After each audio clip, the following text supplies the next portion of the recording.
Hello दोस्तों, एक बार फिर से आपका स्वागत है आपके अपने YouTube channel GK GS study में। बेटा, इस चैनल पर हम लोग केवल और केवल MCQ टाइप के क्वेश्चंस ही डालते हैं और ये बहुत ही ज़्यादा महत्वपूर्ण क्वेश्चंस होते हैं। हम लोग डेली बेसिस पे 9 बजे एक क्वेश्चनिंग कराते हैं। 9 बजे का टाइम है, 9 से 9:30 के बीच में, 9 से 9:30 9:30 तक हम लोग क्वेश्चनिंग कराते हैं। तो ये बहुत ही ज़्यादा इंपॉर्टेंट क्वेश्चंस रहते हैं, जो प्रीवियस ईयर क्वेश्चंस रहते हैं।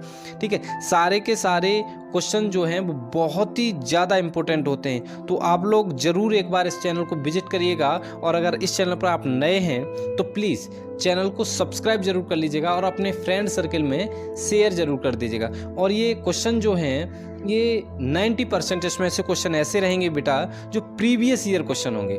और आप जानते ही हैं प्रीवियस ईयर क्वेश्चन जो हैं वो कितने ज़्यादा हेल्पफुल होते हैं हर एक एग्ज़ाम के लिए। तो इस वीडियो में जितने भी क्वेश्चन दिए गए, इसमें 100% जो क्वेश्चन है वो सारे के सारे प्रीवियस ईयर क्वेश्चन है। तो आप लोग इन क्वेश्चंस को अटेंड करिएगा, बहुत ही ज़्यादा इंपॉर्टेंट क्वेश्चन है, और अपने आप को पहचानिए कि आपके कितने मार्क्स आते हैं। धन्यवाद। चलते हैं क्वेश्चन की तरफ। यानी महात्मा गांधी जी ने जो विदेशी वस्तुओं का त्याग किया था, उनका लक्ष्य क्या था? तो सही उत्तर है ऑप्शन डी, यानी कुटीर उद्योग का प्रोत्साहन, यानी कॉटेज इंडस्ट्री को प्रमोट करना उनका मुख्य उद्देश्य था। अगर आप लोगों को इनमें से किसी का उत्तर आता है तो आप मुझे कमेंट बॉक्स पे कमेंट कर सकते हैं। बात करते हैं यहाँ पे महात्मा गांधी के बारे में। इनसे बहुत सारे प्रश्न पूछे जाते हैं। अगर आप लोग रियली में एग्जाम के लिए तैयार हैं और आप टाइम पास नहीं कर रहे हैं तो चलिए फटाफट मुझे कुछ प्रश्नों के उत्तर दीजिए। मैं जज कर लेता हूँ कि आपको कितने प्रश्नों के उत्तर आते हैं और आप आने वाले एग्जाम के लिए कितने प्रिपेयर हैं। पहला प्रश्न कि महात्मा गांधी दक्षिण अफ्रीका से भारत किस वर्ष लौटे थे? फटाफट बताइए। वेरी गुड, 1915 ईस्वी को दक्षिण अफ्रीका से भारत लौटे थे। अगला प्रश्न आपके सामने कि दक्षिण अफ्रीका से लौटने के पश्चात महात्मा गांधी का प्रथम सफल सत्याग्रह कौन सा था? बहुत बार पूछा गया है, बहुत इंपॉर्टेंट क्वेश्चन है। तो चंपारण सत्याग्रह उनका जो है प्रथम सफल सत्याग्रह था दक्षिण अफ्रीका से लौटने के बाद। अगला प्रश्न कि महात्मा गांधी ने सर्वप्रथम राष्ट्रपिता किसने कहा था महात्मा गांधी को सर्वप्रथम? वेरी गुड, सर्वप्रथम महात्मा गांधी को राष्ट्रपिता से संबोधित किया था सुभाष चंद्र बोस ने। चलिए फटाफट मुझे बताइए, रिसेंटली एग्जाम में पूछा गया कि महात्मा गांधी के राजनीतिक गुरु कौन थे? तो गोपाल कृष्ण गोखले महात्मा गांधी के राजनीतिक गुरु थे। अगला प्रश्न कि महात्मा गांधी पूर्ण रूप से राष्ट्रीय आंदोलन में कब प्रवेश किए? तो वेरी गुड, 1919 में उन्होंने पूर्ण रूप से राष्ट्रीय आंदोलन में प्रवेश किया था। इसके अलावा गांधी जी के नाम के पहले महात्मा किसने जोड़ा? तो वेरी गुड, उत्तर होगा रविन्द्रनाथ टैगोर द्वारा चंपारण सत्याग्रह के दौरान उनको महात्मा से जो उपाधि दिया गया था। अगला प्रश्न है कि नीचे जो सूचियां दी गई है उनमें आपको मिलान करना है कि किनका किनसे संबंध है। तो सबसे पहले बात करते हैं सरोजिनी नायडू। इनका संबंध किससे है? तो आपको पता होगा इनका संबंध है भारतीय राष्ट्रीय कांग्रेस से। स्वतंत्रता प्राप्ति के पश्चात उत्तर प्रदेश की पहली राज्यपाल बनी थी कौन? सरोजिनी नायडू। अगला नाम है M.A. जिन्ना, यानी सरोजिनी नायडू का संबंध किससे है? भारतीय राष्ट्रीय कांग्रेस से। ये तो क्लियर हो गया। आगे बात करते हैं M.A. जिन्ना। ये 20वीं शताब्दी के एक प्रमुख राजनीतिक थे और पाकिस्तान के संस्थापक के रूप में जाने जाते हैं M.A. जिन्ना। इनने मुस्लिम लीग की स्थापना की थी, इसी कारण से इनका संबंध है किससे? मुस्लिम लीग से। आगे बात करते हैं तेज प्रताप सप्रू के बारे में। इनका संबंध किससे था? इनका संबंध था लिबरल पार्टी से। और है V.D. सावरकर, इनका संबंध था हिंदू महासभा से। यानी कि सही उत्तर क्या होगा? सही उत्तर होगा यहाँ पे ऑप्शन ए, इसका सही उत्तर होगा। अगला प्रश्न है कि भारत को आधिकारिक क्षेत्र का दर्जा यानी डोमिनियन स्टेट्स का दर्जा किस तारीख को मिला था? वेरी इंपॉर्टेंट प्रश्न। तो सही उत्तर है ऑप्शन बी, यानी 15 अगस्त 1947 को भारत को आधिकारिक क्षेत्र का दर्जा यानी डोमिनियन स्टेट्स का दर्जा मिला था। अगला प्रश्न है कि महात्मा गांधी की सबसे प्रमुख शिक्षाएं कौन सी थी? तो आपको पता है सत्य उनकी शिक्षा थी, अहिंसा भी उनकी शिक्षा थी, धर्म और सत्याग्रह उनकी शिक्षाएं नहीं थी। तो सही उत्तर होगा केवल 1 और 2, यानी सत्य और अहिंसा पे चलते थे महात्मा गांधी, ये इनकी शिक्षाएं थी। अगला प्रश्न है कि गांधी जी किसके सच्चे समर्थक थे? बड़े उद्योग, कुटीर उद्योग, बड़े या छोटे उद्योग, या इनमें से किसी के भी नहीं? तो सही उत्तर है, जैसे मैंने अपने पहले प्रश्न में बताया, कि महात्मा गांधी के सत्याग्रह का मुख्य उद्देश्य कुटीर उद्योग को बढ़ावा देना, यानी कुटीर उद्योग के वे सच्चे समर्थक थे। अगला प्रश्न, निम्नलिखित में से कौन स्वराज पार्टी के सदस्य थे? तो सही उत्तर है कि ऑप्शन बी, यानी मोतीलाल नेहरू स्वराज पार्टी के जो है वो संबंध है इनका। 1923 में उन्होंने देशबंधु चित्तरंजन दास के साथ कांग्रेस पार्टी से अलग होकर अपनी स्वराज पार्टी की स्थापना की थी। और आपको पता होगा कि वे भारत के प्रथम प्रधानमंत्री जवाहरलाल नेहरू के पिता थे, मोतीलाल नेहरू। अगला प्रश्न, किसकी विफलता के बाद स्वराज पार्टी बनाई गई? तो सही उत्तर है कि असहयोग आंदोलन की विफलता के बाद स्वराज पार्टी बनाई गई। स्वराज पार्टी की स्थापना कब हुई थी? 9 जनवरी 1923 को। आपको पता होगा कि चौरा चौरी कांड के बाद गांधी जी ने असहयोग आंदोलन वापस ले लिया था, तो कुछ नेताओं ने इसके विरोध में स्वराज पार्टी की स्थापना की, और यही है ये स्वराज पार्टी, जिनकी स्थापना किसने की थी? मोतीलाल नेहरू और चित्तरंजन दास ने मिलकर। तो अगला प्रश्न अगर आपसे पूछा जाए कि CR दास यानी चित्तरंजन दास और मोतीलाल नेहरू ने स्वराज पार्टी बनाई थी किसकी विफलता के बाद? तो सही उत्तर है असहयोग आंदोलन के बाद जो है CR दास और मोतीलाल नेहरू ने स्वराज पार्टी बनाई थी। अगला प्रश्न एग्जाम पॉइंट ऑफ व्यू से इंपॉर्टेंट है कि मोतीलाल नेहरू और चित्तरंजन दास किसके संस्थापक थे? वेरी गुड, ये संस्थापक थे किसके? स्वराज पार्टी के। चलिए बढ़ते हैं अगले प्रश्न की ओर। अगला प्रश्न आपको फनी लग सकता है, पर यह एग्जाम में PSC में पूछा जा चुका है कि पंडित जवाहरलाल नेहरू का जन्म किस राशि में हुआ था? तो सही उत्तर है उनका जन्म हुआ था वृश्चिक राशि में। अगला प्रश्न कि लंदन में गोलमेज सम्मेलन का आयोजन किसकी चर्चा के लिए किया गया था? तो सही उत्तर है वो भारत के भावी संविधान के चर्चा के लिए लंदन में गोलमेज सम्मेलन का आयोजन किया गया था। अगला प्रश्न 1927 में ब्रुसेल्स में दलित राष्ट्रवादियों की कांग्रेस में राष्ट्रीय कांग्रेस की ओर से किसने भाग लिया था? तो सही उत्तर है ऑप्शन ए, यानी राष्ट्रीय कांग्रेस की ओर से जवाहरलाल नेहरू ने भाग लिया था 1927 में ब्रुसेल्स में दलित राष्ट्रवादियों की कांग्रेस में। अगला प्रश्न बहुत ही इंपॉर्टेंट है कि कांग्रेस की पहली महिला अध्यक्ष कौन थी? तो सही उत्तर है कि कांग्रेस की पहली महिला अध्यक्ष थी श्रीमती एनी बेसेंट। 1917 में कोलकाता अधिवेशन में पहली महिला अध्यक्ष बनी थी एनी बेसेंट। इसके अलावा महिला अध्यक्ष की बात आई है जब इंडियन नेशनल कांग्रेस की, तो 3 नाम बहुत ही पॉपुलर है। एक तो एनी बेसेंट, अगला है सरोजिनी नायडू जो 1925 में कानपुर में प्रथम महिला अध्यक्ष के रूप में चुनी गई थी। इसके अलावा नलिनी सेनगुप्ता 1933 में कोलकाता में चुनी गई थी, विदेशी महिला पहली बार बनी थी। अगर इस प्रश्न को थोड़ा सा ट्विस्ट किया जाए और पूछा जाए कि भारतीय राष्ट्रीय कांग्रेस की पहली महिला अध्यक्ष कौन थी, तो उत्तर सेम होगा, कौन होगा? Annie Besant. अगला प्रश्न, जब स्वतंत्रता की माउंटबेटन योजना की स्वीकार की गई उस समय भारतीय राष्ट्रीय कांग्रेस के अध्यक्ष कौन थे? बहुत इंपॉर्टेंट है। तो सही उत्तर है आचार्य GB कपल जी उस वक्त भारतीय राष्ट्रीय कांग्रेस के अध्यक्ष थे जब स्वतंत्रता के समय माउंटबेटन योजना जो है वो स्वीकार की गई थी। अगला प्रश्न है कि बाल, पाल और लाल अत्यंत प्रमुख नेता थे किस पार्टी के? तो सही उत्तर है ये तीनों ही कांग्रेस पार्टी के प्रमुख नेता थे। बाल गंगाधर तिलक, विपिन चंद्र पाल और लाला लाजपत राय, ये तीनों ही जो थे कांग्रेस पार्टी से इनका संबंध था। अगला प्रश्न है कि सुभाष चंद्र बोस ने भारतीय राष्ट्रीय कांग्रेस से निकलने के बाद किस पार्टी की स्थापना की? तो सही उत्तर है भारतीय राष्ट्रीय कांग्रेस से निकलने के बाद उन्होंने फॉरवर्ड ब्लॉक की स्थापना की थी। बात आई है सुभाष चंद्र बोस के बारे में, इनके बारे में कई प्रश्न पूछे जाते हैं। जैसे इनका जन्म कब हुआ था?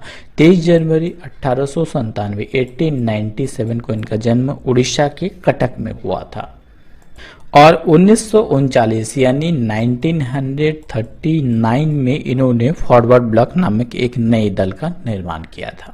अब जब बात आई है सुभाष चंद्र बोस की, तो बहुत बार पूछा जाता है कि आजाद हिंद फौज के संस्थापक कौन थे? बहुत सारे मेरे दोस्त सुभाष चंद्र बोस को टिक करते हैं, पर सही उत्तर होगा कैप्टन मोहन सिंह। आजाद हिंद फौज की स्थापना हुई थी 1 सितंबर 1942 को। इसके संस्थापक थे कैप्टन मोहन सिंह और 7 जुलाई 1943 को आजाद हिंद फौज का नेतृत्व जो है वो सुभाष चंद्र बोस को सौंपा गया था। तो अगला प्रश्न अगर आपसे पूछा जाए कि फॉरवर्ड ब्लॉक की स्थापना किसने की थी, तो सही उत्तर क्या होगा दोस्तों? इसकी स्थापना की थी सुभाष चंद्र बोस ने। अगला प्रश्न कि 12 अप्रैल 1944 को सुभाष चंद्र बोस ने एक नगर में भारतीय राष्ट्रीय सेना का झंडा फहराया था। वह नगर इस समय किस राज्य या तो केंद्र शासित प्रदेश में है? तो सही उत्तर वे है, वैसे अभी कहाँ पे? यह अभी है मणिपुर, जो कि एक नॉर्थ ईस्ट स्टेट है। अगला प्रश्न, भारतीय राष्ट्रीय कांग्रेस के प्रथम मुस्लिम अध्यक्ष कौन थे? तो सही उत्तर है, प्रथम मुस्लिम अध्यक्ष थे बदरुद्दीन तैयबजी। अगला प्रश्न, भारतीय राष्ट्रीय कांग्रेस के पहले अधिवेशन में कितने प्रतिभागियों ने भाग लिया था? तो सही उत्तर है, भारतीय राष्ट्रीय कांग्रेस के पहले अधिवेशन में 72 प्रतिभागियों ने भाग लिया था। आपको बता दूं कि भारतीय राष्ट्रीय कांग्रेस का प्रथम जो है अधिवेशन हुआ था 1885 में, बम्बई में हुआ था और उसके अध्यक्ष थे बोमेश चंद्र बैनर्जी।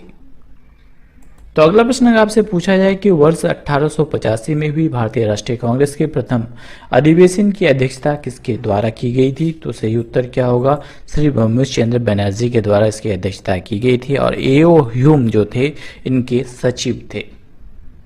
अगला प्रश्न अगर आपसे पूछा जाए कि इंडियन नेशनल कांग्रेस के संस्थापक कौन थे? बहुत ही इंपॉर्टेंट प्रश्न है। तो एओ ह्यूम इंडियन नेशनल कांग्रेस के संस्थापक थे। भारतीय राष्ट्रीय कांग्रेस के संस्थापक स्कॉटलैंड के निवासी थे एओ ह्यूम और ये इसके प्रथम संस्थापक थे।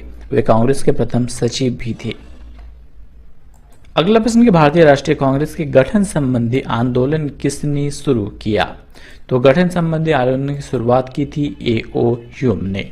बढ़ते अगले प्रश्न की ओर कि भारतीय राष्ट्रीय कांग्रेस का पहला महासचिव कौन था? तो सही उत्तर भी यही होगा, ये पहले महासचिव थे एओ ह्यूम, जैसे मैं थोड़ी देर पहले बताया। और वो कब तक रहे? वे कांग्रेस के प्रथम सचिव थे और 1906 तक वे इस पद पर बने रहे। अगला प्रश्न, भारतीय राष्ट्रीय कांग्रेस के संस्थापक कौन थे? थोड़ी देर पहले मैंने बताया कि एओ ह्यूम ने भारतीय राष्ट्रीय कांग्रेस की स्थापना की थी।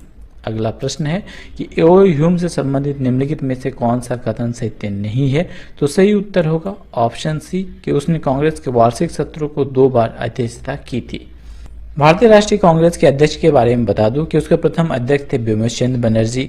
पूछा जाता है कि प्रथम पारसी अध्यक्ष कौन थे? तो दादा भाई नौरोजी थे। आपको बता दूं कि इंडियन नेशनल कांग्रेस की 3 बार अध्यक्षता की है दादा भाई नौरोजी में, 1886, 1983 और 1906। एग्जाम में पूछा जाता है कि भारतीय राष्ट्रीय कांग्रेस के प्रथम मुस्लिम अध्यक्ष कौन थे? तो बदरुद्दीन तैयबजी। प्रथम अंग्रेज कौन थे जो अध्यक्ष बने थे? जॉर्ज यूल प्रथम अंग्रेज थे जो भारतीय राष्ट्रीय कांग्रेस के अध्यक्ष बने थे। ये सारे प्रश्न यहां से बनते हैं। अगला प्रश्न, निम्नलिखित में से किस आंदोलन का नेतृत्व तो महात्मा गांधी ने नहीं किया था? तो सही उत्तर है स्वदेशी आंदोलन का नेतृत्व महात्मा गांधी ने नहीं किया था। 1905 के बंग भंग विरोधी स्वदेशी आंदोलन को बहुत बल मिला और 1911 तक वह चला। महात्मा गांधी के भारत जो इसमें जो उन्होंने नेतृत्व नहीं किया था, इसका नेतृत्व किसने किया था? अरविंद घोष, रविंद्रनाथ ठाकुर, वीर सावरकर, लोकमान्य तिलक ने मिलकर जो है इनका नेतृत्व किया था। अगला प्रश्न है कि खिलाफत आंदोलन किसको अपमानित करने के खिलाफ के विरोध में प्रारंभ किया गया था? तो सही उत्तर है खिलाफत आंदोलन की शुरुआत हुई थी टर्किश खलीफा के अपमानित करने के बाद इस आंदोलन की शुरुआत की गई थी। अगला प्रश्न बहुत ही इंपॉर्टेंट है कि पाकिस्तान नाम किसने गढ़ा था? तो सही उत्तर है ऑप्शन डी यानी चौधरी रहमत अली द्वारा पाकिस्तान नाम गढ़ा गया था। अगला प्रश्न है कि 1916 में भारतीय राष्ट्रीय कांग्रेस और मुस्लिम लीग एक दूसरे के निकट आए थे राष्ट्रीय कांग्रेस के किस अधिवेशन के बाद?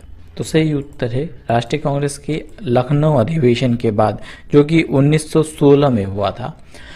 भारतीय राष्ट्रीय कांग्रेस और मुस्लिम लीग, जिसे कि नरम दल और गरम दल के नाम से जाना जाता है, एक दूसरे के निकट आए थे और कांग्रेस और मुस्लिम लीग की समझौता हुआ था जिसे कि लखनऊ पैक्ट के नाम से भी जानता है। अगर प्रश्न में पूछा जाए कि इसकी अध्यक्षता किसने की थी 1916 में जो लखनऊ अधिवेशन हुआ था, तो अंबिका चरण मजूमदार ने इसकी अध्यक्षता की थी। अगला प्रश्न इसी से संबंधित है कि प्रश्न को थोड़ा ट्विस्ट करके पूछा जा सकता है। भारतीय राष्ट्रीय कांग्रेस के किस अधिवेशन में कांग्रेस और मुस्लिम लीग का ऐतिहासिक मिलन हुआ था? तो उत्तर क्या होगा? लखनऊ अधिवेशन, जो कि 1916 में हुआ था अंबिका चरण मजूमदार की अध्यक्षता में। तो ये तो थी नरम दल और गरम दल के बीच की जो है मिलन की, पर एग्जाम पॉइंट ऑफ व्यू से इंपॉर्टेंट है कि नरम दल और गरम दल के बीच फूट कहां और किस वर्ष पड़ी थी? तो सही उत्तर है 1907 में जो कांग्रेस अधिवेशन हुआ था, कहाँ हुआ था? सूरत में। इसी में नरम दल और गरम दल के बीच में जो है वो फूट पड़ी थी। ये सूरत में हुआ था, किसकी अध्यक्षता में हुआ था? रास बिहारी घोष की।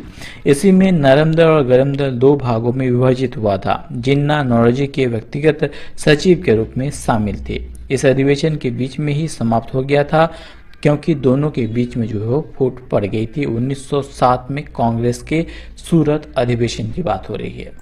अगला प्रश्न इसी से संबंधित है कि इंडियन नेशनल कांग्रेस का बंटवारा मध्यवर्गीय और चरमपंथी वर्ग यानी नरम दल और गरम दल की बात हो रही है, किस वर्ष में हुआ था? थोड़ी देर पहले मैंने बताया कि 1907 में सूरत अधिवेशन के दौरान जो है ये दो भागों में विभक्त हुआ था। एग्जाम पॉइंट ऑफ व्यू से इस प्रश्न को ऐसे भी ट्विस्ट करके पूछा जा सकता है।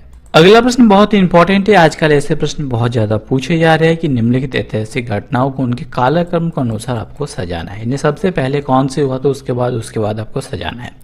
सबसे पहले बात करते हैं चंपारण सत्याग्रह की। चंपारण सत्याग्रह महात्मा गांधी द्वारा किया गया था और ये महात्मा गांधी का दक्षिण अफ्रीका के बाद सर्वाधिक प्रथम सत्याग्रह माना जाता है। ये नील की खेती के विरुद्ध किया गया था। कब हुआ था? 1917 को, 1917 को हुआ था चंपारण सत्याग्रह। अब बात करते हैं बंगाल विभाजन। ये तो आपको पता होगा कब हुआ था? 1905 में बंगाल विभाजन हुआ था। बात करते हैं जालियांवाला बाग हत्याकांड की। तो 13 अप्रैल 1919 को अमृतसर के जालियांवाला बाग में हत्याकांड हुआ था। तो ये कब हुआ था? 1919 में, 1919 में। तो सबसे पहले क्या हुआ था? बंगाल विभाजन, यानी ऑप्शन 2 सबसे पहले सही होगा। ये बी या सी सही है। उसके बाद क्या होगा? उसके बाद 1917 यानी चंपारण सत्याग्रह होगा, यानी ऑप्शन सी आपका सही उत्तर होगा। ये पहले, इसके बाद ये, इसके बाद लास्ट में जालियांवाला बाग 1919 में हुआ था। इसमें क्या हुआ था? डॉक्टर सतपाल और सैफुद्दीन कोचली की गिरफ्तारी के विरोध में जनसभा हो रही थी, जिसमें जनरल डायर ने अंधाधुंध गोलियां चलाई थी और हजारों लोग मारे गए थे। 1919 में हुआ था ये जालियांवाला बाग हत्याकांड। तो अगला प्रश्न संबंधित है इसी से कि जालियांवाला बाग हादसे से कौन सा ब्रिगेडियर संबंधित है? तो आपको बताया जनरल डायर से संबंधित थे जालियांवाला बाग। अगला प्रश्न कि लाला लाजपत राय किसके विरुद्ध प्रदर्शन कर रहे थे जब पुलिस के नृशंसा से शिकार हुए? उनमें उनके सर पे लाठी मार दी गई थी। तो सही उत्तर है कि साइमन कमीशन का विरोध कर रहे थे। आपको बता दो कि साइमन कमीशन 3 फरवरी 1928 को भारत आया था। इसे व्हाइटमैन कमीशन के नाम से भी जाना जाता है। और 30 अक्टूबर 1928 को लाहौर में साइमन आयोग के विरुद्ध प्रदर्शन के दौरान पुलिस की लाठी से लाला लाजपत राय घायल हुए और बाद में उनकी मृत्यु हो गई। अगला प्रश्न है कि पूना समझौता। अगला प्रश्न है पूना समझौता, यानी पूना पैक्ट के नाम से जिसे जाना जाता है, इस किसके बीच में हुआ था? तो सही उत्तर है ये हुआ था गांधी जी और अंबेडकर के बीच में हुआ था। कब हुआ था? 1932 में। एग्जाम पॉइंट ऑफ व्यू से इंपॉर्टेंट ये पूछा जाता है कि भारत के स्वतंत्रता के बाद देश के प्रथम कानून मंत्री कौन थे? तो BR अम्बेडकर, ने भीमराव अंबेडकर थे प्रथम कानून मंत्री।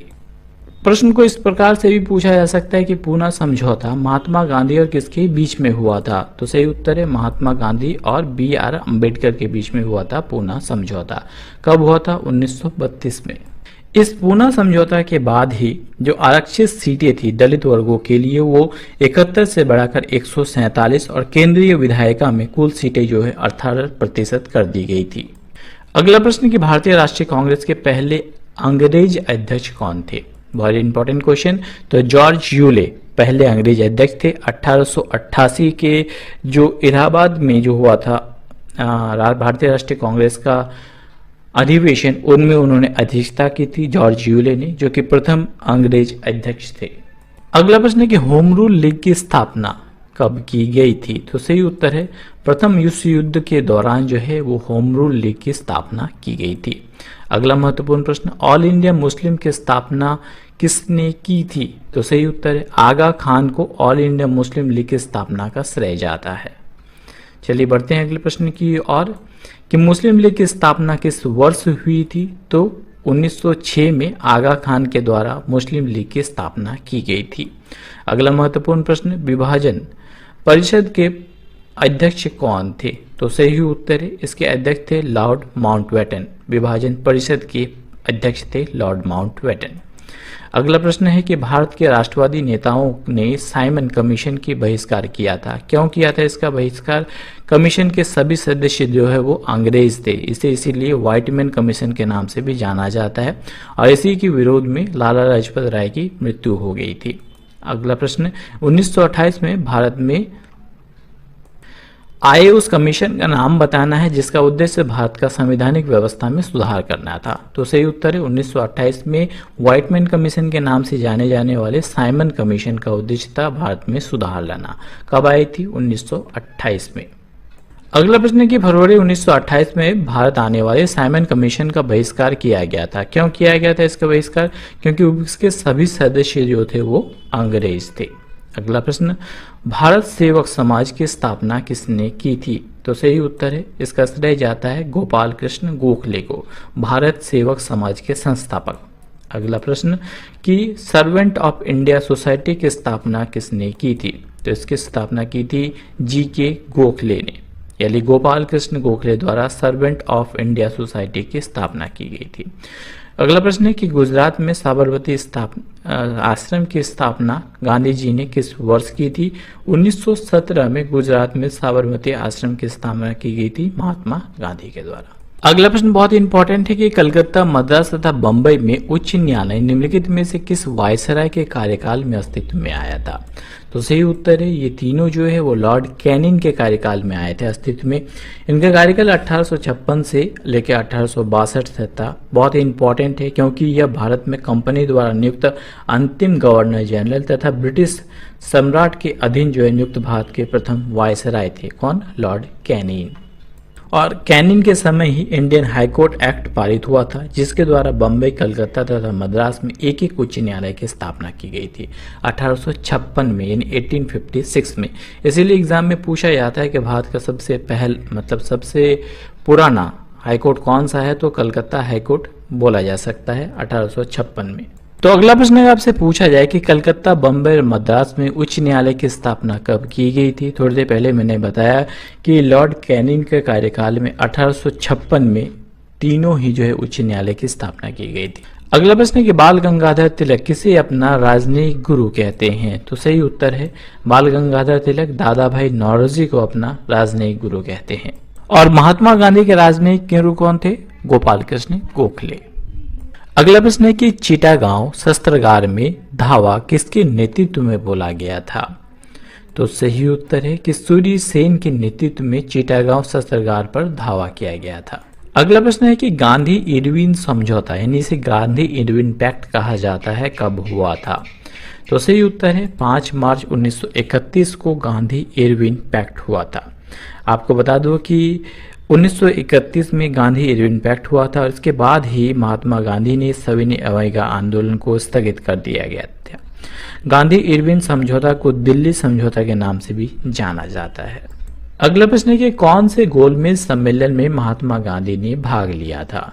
तो सही उत्तर है द्वितीय गोलमेज सम्मेलन। जब कब हुआ था? 1932 या तो कहीं पे 1931 भी दिखता है। प्रथम गोलमेज सम्मेलन 12 नवंबर 1930 में हुआ था। तृतीय गोलमेज सम्मेलन 17 नवंबर 1932 में और द्वितीय गोलमेज सम्मेलन हुआ था कब? 1931 में। और इसी में महात्मा गांधी ने जो है वो पार्टिसिपेट किया था। अगला प्रश्न है कि उस राज्य पुनर्गठन आयोग के अध्यक्ष कौन था जिसे भाषा आधार पर राज्यों का पुनर्गठन की सिफारिश की थी? तो सही उत्तर है कौन थे? फजल अली। अगला प्रश्न है स्वतंत्र भारत में पहले गैर कांग्रेस सरकार किस राज्य में बनी थी? तो सही उत्तर है पहली गैर कांग्रेस सरकार बनी थी स्वतंत्र भारत के बाद केरल में। बढ़ते हैं अगले प्रश्न की ओर कि 1937 में कांग्रेस ने मंत्रिमंडल बनाए। कितने राज्यों में मंत्रिमंडल बनाए थे? आपको इसका उत्तर कमेंट बॉक्स पे कमेंट करके बताना है। दोस्तों आज के लिए इतना ही। वीडियो ज़्यादा लंबा हो जाएगा इसलिए इसका सेकंड